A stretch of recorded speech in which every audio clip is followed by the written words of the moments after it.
Hello बच्चों, कैसे हैं आप। पिछले वीडियो में हमने इन दो रैखिक समीकरण युग्मों के हल की प्रगति के बारे में बताया था। तो सवाल दिए गए थे यहाँ पर।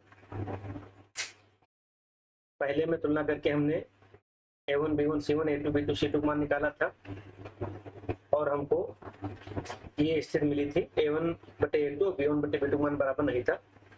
तो इससे हमें ये पता चला था कि ये जो समीकरण युग्म है इसका एक अद्वितीय हल होगा। इसी प्रकार जो दूसरा सवाल है, इसको हल करने में हमने a1 b1 c1 और a2 b2 c2 मान निकाले थे। फिर a1 बटे a2 b1 बटे b2 c1 बटे c2 मान निकाला था। फिर तीनों मान बराबर आए थे। तो इससे हमें ये पता चला था कि समीकरण युग्म के अनेक हल होंगे। समीकरण युग्म संगत है, जब हल होते हैं तो संगत होता है, और समीकरण युग्म संपाती है। पिछले वीडियो में हम चर्चा कर चुके हैं। इसका एक केस और बचता है जिसके बारे में हम आज जानेंगे। ये प्रश्न दिया गया है, एक समीकरण युग्म है, हमें पता करना है कि इसके हल की प्रकृति क्या है। सबसे पहले हम यहाँ a1 b1 c1 का मान निकालेंगे। समीकरण युग्म 6x - 3y + 10 बराबर 0 और 2x - y + 9 बराबर 0 की तुलना a1x + b1y + c1 बराबर 0। दूसरा समीकरण इसी के नीचे लिख रहे हैं, a2x + b2y + c2 बराबर 0 से करने पर तुलना करते हैं मान निकालने के लिए। हम देखेंगे यहाँ पर a1 है, a1 की जगह पर यहाँ 6 है, b1 की जगह पर -3 है, c1 की जगह पर 10 है, a2 की जगह पर 2 है, b2 की जगह पर यहाँ -1 है, क्योंकि y के आगे कोई संख्या नहीं लिखी है तो 1 मानी जाएगी। तो b2 की जगह पर -1 है और c2 की जगह पर 9। तो हम लिख देते हैं a1 बराबर 6, b1 बराबर -3, c1 बराबर 10 और इसी के नीचे हम लिखते हैं a2 बराबर 2, b2 बराबर -1 और c2 बराबर 9। मान निकालेंगे a1 बटे a2 का। a1 बटे a2 बराबर 6 बटे 2, तो 2 से 6 विभाजित हो रहा है, जो 6 3 आ जाएगा। b1 बटे b2 का मान निकालेंगे, तो b1 का मान है -3, b2 का है -1, माइनस से माइनस कैंसिल हो गया, 3 बटे 1 बचा, तो ये 3 हो जाएगा। तो हम यहाँ क्या देख रहे हैं कि a1 बटे a2 और b1 बटे b2 का मान बराबर है। जब ये दोनों मान बराबर होते हैं तो हमको c1 बटे c2 भी निकालना पड़ता है। तो c1 बटे c2 हम निकालेंगे तो आ जाएगा 10 बटे 9।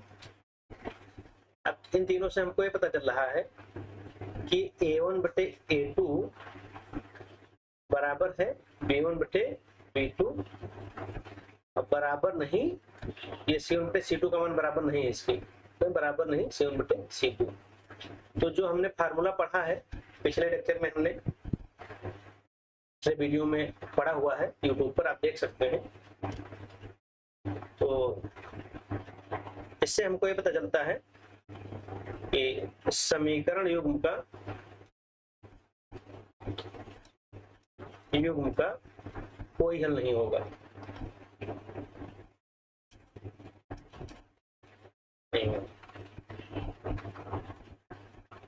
इस प्रश्न के लिए उत्तर इतना ही है, क्योंकि इसमें हल की प्रकृति पूछी जा रही है। लेकिन अगर इसी प्रश्न में ये पूछा जाता कि ये संगत है कि असंगत है, तो हम यहाँ पर बताते कि समीकरण युग्म संगत है, असंगत है। समीकरण युग्म असंगत है। असंगत हम तब कहते हैं जब कोई हल नहीं आता है। संगत तब कहते हैं अगर हल उसका है चाहे एक हल हो चाहे अनेक हल हो, दोनों स्थिति में संगत होता है। लेकिन अगर कोई हल नहीं है तो असंगत। और अगर यहाँ ये पूछा जाए कि इसके द्वारा बनाए गई रेखाएं कैसी होंगी, रेखा युग्म कैसा होगा, तो हमने 3 बातें बताई थी कि या तो रेखाएं प्रतिच्छेदी होती हैं, या संपाती होती हैं, या समांतर होती हैं।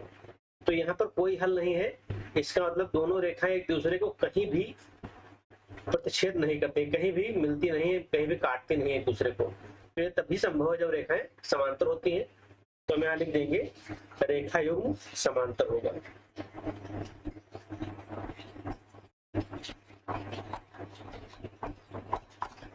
तो इस तरह से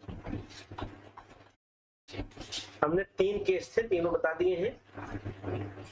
कभी भी सवाल आए इस तरह का और इन तीनों बातों में से कोई भी बात पूछी जाए तो तीनों तरह के उदाहरण में हमने ये बातें बता दी हैं।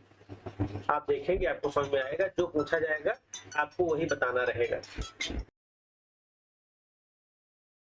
यहाँ पर एक प्रश्न दिया गया है, अनुपातों A1/A2 B1/B2 तथा C1/C2 की तुलना कर ज्ञात कीजिए कि निम्न रैखिक समीकरणों के युग्म संगत है या असंगत। हमें पता करना है संगत है या असंगत।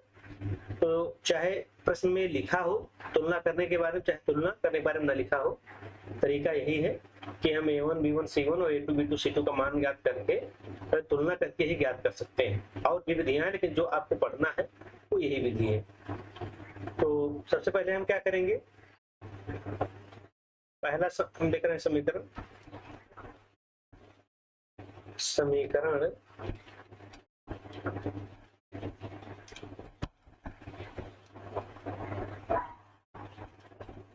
समीकरण युग्म। पहला सवाल है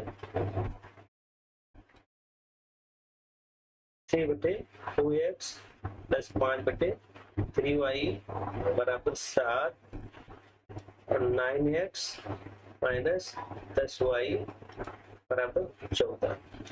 ये दोनों समीकरण हमको दिए गए हैं। तो ये अगर हम देखें तो ये मानक रूप में नहीं है, क्योंकि मानक रूप होता है A1x + B1y + C1 = 0।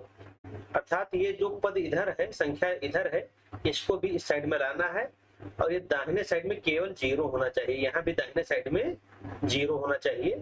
तो इस तरह से हमको लिखना है। तो हम इसको फिर से सुधार करके लिख लेंगे, पक्षांतर करके 3/2x + 5/3y 7 इधर आ गया तो -7 = 0। तो पहला समीकरण हो गया। और दूसरा 9x - 10y और 14 इधर आ गया तो -14 हो गया = 0। अब हम यहाँ A1x + B1y + C1 = 0 और जो दूसरा समीकरण लिख नहीं रहे हैं, सीधे हम A1 B1 C1 और A2 C2 B2 और C2 के मान लिख रहे हैं। तो यहाँ पर हम देखेंगे A1 बराबर क्या है, 3/2 है, ये जो गुणांक है इसका। और B1 क्या है, 5/3 है। C1 क्या है, -7 है। A2 है, ये A2 = 9 है, B2 = -10 है और C2 = -14 है। A2 = 9, B2 = -10 और C2 = -14। मान निकालेंगे तो A1/A2 3/2/9। तो ये जो बटे में 2 है ये हर में आ जाएगा, 2 × 9 हो जाएगा, 3 का 3 कर लो तो आ जाएगा 1/6। अब हम A2/B2 का मान निकालेंगे, A2/B2 तो हो जाएगा, सॉरी B1/B2 मान हम निकालेंगे, गलती से लिख गया है।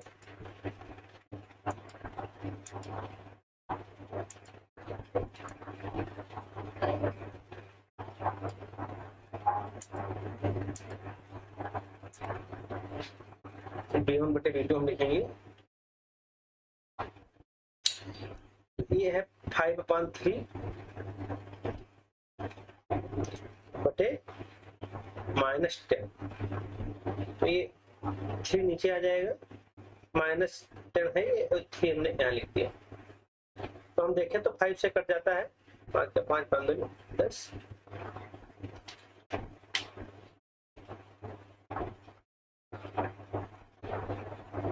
ये आ जाएगा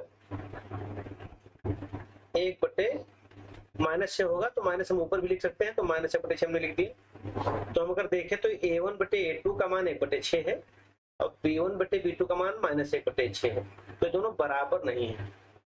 तो हम यहाँ लिख देंगे A1 बटे A2 बराबर नहीं B1 बटे B2, क्योंकि अगर बराबर नहीं होते हैं तो हमको C1 बटे C2 को मान निकालने की आवश्यकता नहीं रहती है।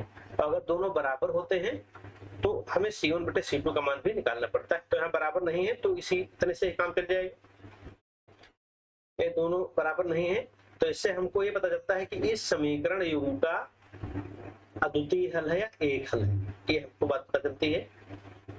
तो हम चाहे तो लिख सकते हैं समीकरण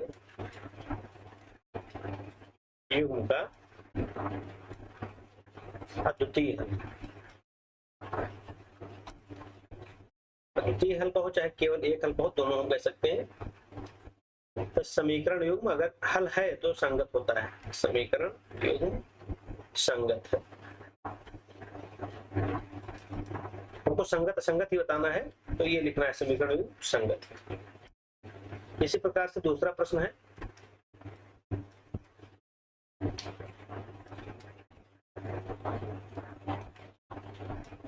फाइव एक्स माइनस 3y बराबर 11 है। अगला है -10x प्लस 6y बराबर -10x प्लस 6y बराबर -5। तो अगर हम यहाँ देखें तो ये भी समीकरण मानक रूप में नहीं है, क्योंकि बराबर के दाहिने तरफ हम देखें तो बराबर के दाहिने साइड में ऊपर वाले समीकरण में 11 है, नीचे वाले में -22 है। हमें क्या करना है, इनको पक्षांतर करके वहां 0 करना है, तो हो जाएगा 5x माइनस 3y माइनस 11 बराबर 0, और दूसरा हो जाएगा -10x प्लस 6y प्लस 22 बराबर 0। इतना करने के बाद हम A1 B1 C1 का मान निकालेंगे। तो यहाँ पर हम अगर देखें तो A1 का मान क्या है, पहले समीकरण में देखें, यहाँ पर A1 बराबर 5, B1 बराबर -3 और C1 बराबर -11। तो A1 बराबर 5, B1 बराबर -3 और C1 बराबर -11। A2 बराबर -10, B2 बराबर 6 और C2 बराबर 20। A1 बटे A2 का मान क्या होगा, 5/-10, तो ये हो जाएगा -1 बटे 2 आ गया। अब हम B1 बटे B2 का मान निकालेंगे, तो -3/6, 3 का 3, 3 दूनी 6, तो -1 बटे 2 आ गया। और जब दोनों मान बराबर है तो हमको C1 बटे C2 को निकालना है, तो C1 बटे C2 बराबर -11 बटे 22, -1 बटे 2 आ गया। तो इससे हमको पता चलता है कि तीनों मान बराबर हैं, A1 बटे A2 बराबर B1 बटे B2 बराबर C1 बटे C2। अगर बराबर नहीं होते हैं तो हम केवल बराबर का चिन्ह लिख करके और क्रॉस लगा देते हैं कि बराबर नहीं है, एक टेढ़ी लाइन खींच देते हैं, तो ये तीनों बराबर हैं। तो इससे हमें ये पता चलता है कि समीकरण युग्म के अनेक हल, समीकरण युग्म के अनेक हल हैं या असंख्य हल हैं। हमसे पूछ रहा है, सवाल पूछ रहा है संगत है असंगत है, तो अगर इसके हल है तो ये संगत है, अनेक हल है तब भी संगत है, एक हल होता है तब भी संगत होता है। लिख देंगे समीकरण युग्म संगत, समीकरण युग्म संगत है।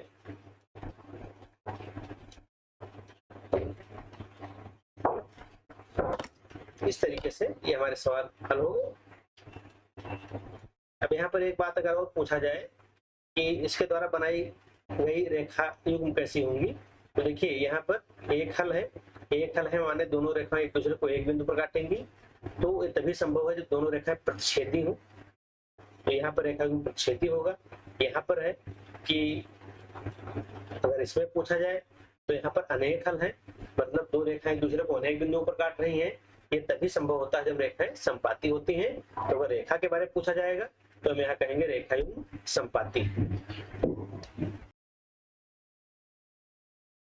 निम्नलिखित रैखिक समीकरण के युग्म संगत है असंगत, ये आपको बताना है। हलों की प्रकृति भी बताओ, प्रकृति बताना है कि कैसे हल हैं, अद्वितीय हल है कि अनंत हल है, कोई हल नहीं है, और रेखा युग्म किस प्रकार के हैं, प्रतिच्छेदी हैं या समांतर है, संपाती, ये सब बताना है। तो एक ही तरीका एक ही है, फार्मूला एक ही, उसी से हम तीनों रिजल्ट जान जाते हैं। तो जैसा पहले आपको बताया गया है उसी तरह से हम A1 B1 C1 A2 B2 C2 के मान निकाल करके और उनके अनुपात का मान निकालेंगे और फिर ये तीनों बातें पता करेंगे। हम आपको पहले भी बता चुके हैं, आपको उसी तरह से इसको हल करके बताना है। धन्यवाद।